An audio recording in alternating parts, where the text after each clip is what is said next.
Next topic, me and Joy, we saw Evil. That we finally got around to it. We didn't see it as early as we wanted to see it, but season three, episode one. We only got a few minutes to talk about it, I know, babe, but what was your overall? What was your thoughts on Evil?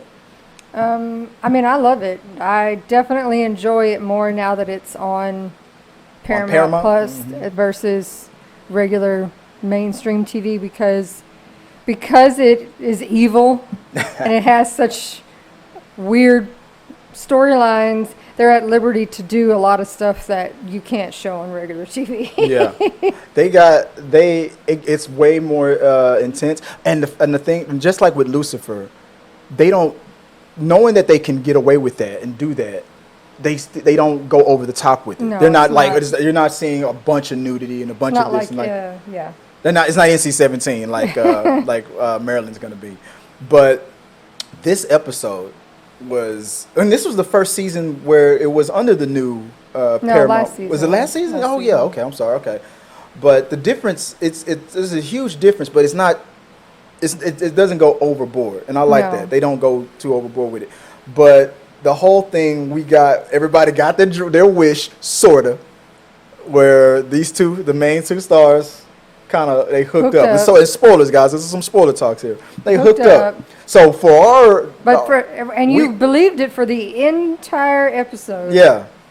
That they finally got down with the swirl, as me and Joy always say. I always nudge her and say, "Hey, baby, you want to swirl?" Just for at the end, her to say, "No, we didn't." You wish. when I ran out of the room, I went home. She left. Yeah, she went home.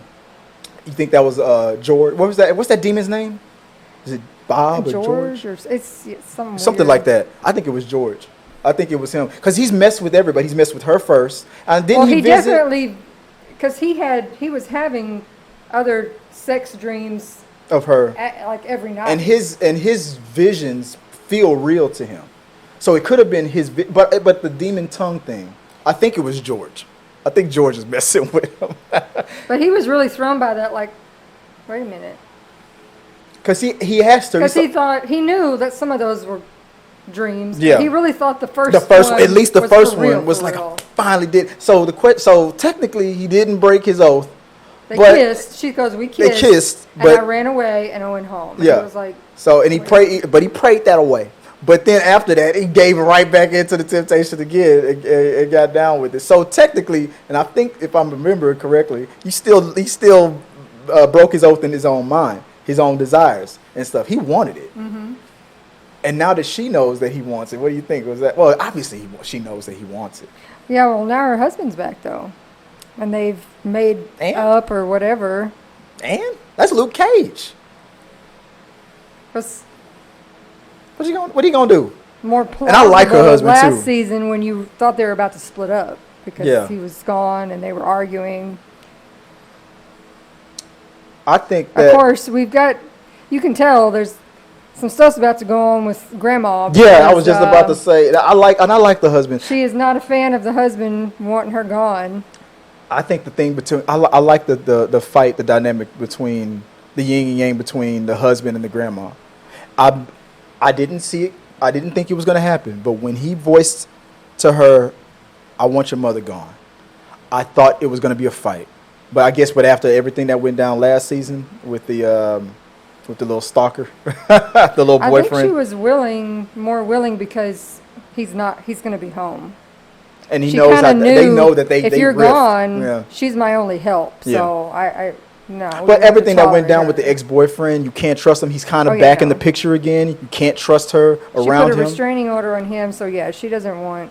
What's that guy's name? That actress, that actor that played. Oh, I don't know what his real name is. No, not his real name, but his character name. Leland. Yeah. Now that Leland is kind of back in the picture again, you can't trust Grandma. And we really don't know fully what's up with Grandma because. Well, she's a voodoo. I think she's like into this voodoo-ish kind of a thing. Yeah, and she tried to put a hex on the husband, and I love the fact that he found it because she seems to have some type of power, and especially now that Leland is messing with her, maybe the evil, the devil is giving her even more voodoo-ish type powers. So I think whatever she was going to do to him was gonna work. It's pretty funny that the girls all figured out. That Leland was messing with. I mean, because you really were concerned that, oh man, they're about to mess up again. Yeah. But here she's like, Well, no, she I like, know oh, who it's it Leland, is. it's Leland pretending to be. And then they just barrage him and drive him bananas because. Leland kind of made it too obvious, though. He was all like, "Oh, what's your mom doing? Oh, my mom sucks. I hate my mom. Do you hate your mom? My mom's a bitch. Your mom a bitch like mom." Underestimated the intelligence of the little girls. I thought that was brilliant. Sometimes the little girls, it's funny seeing them do all that chatter and stuff. But this episode, I really enjoyed them. Sometimes the over talking and stuff, it's just like chalk nails on a chalkboard to me. But this episode, the girls were they stole the show on it. And then moving on to, before you go, Mr. Inconceivable. You think that he kind of unlocked with the fact that they were trying to weigh the soul, and then they figured out maybe it's not the soul that's what's making these bodies get lighter or heavier. Maybe it's demon possession.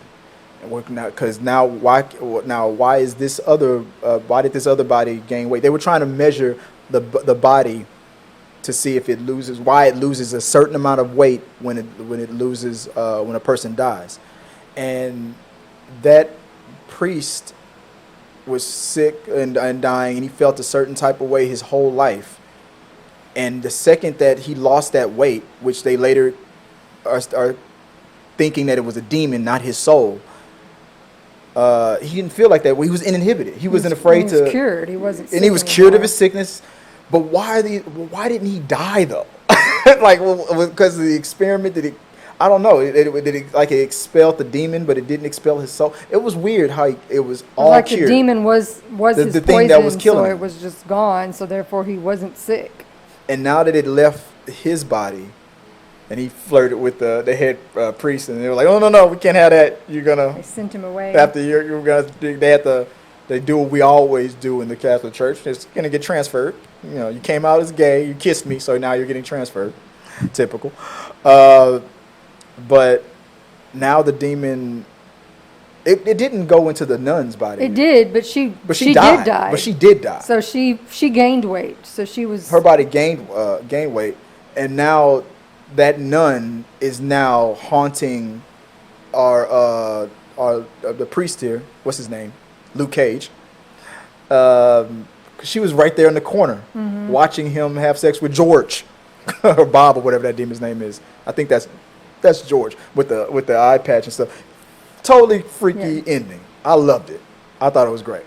Anything else you want to? No, it was. It was good. A nice opening. We've been waiting for a year. Oh, and we talked about how their partner, he kind of noticed. That was the thing that kind of. That they were flirting, kind of like something. Like he doesn't know that they had sex, or in his mind they had sex, but he noticed that something's off with them too. He just didn't say anything. So now it's like, but he's a scientific thinking guy, so he's gonna figure it out. Y'all kissed, or y'all did something. So I don't know. I loved it.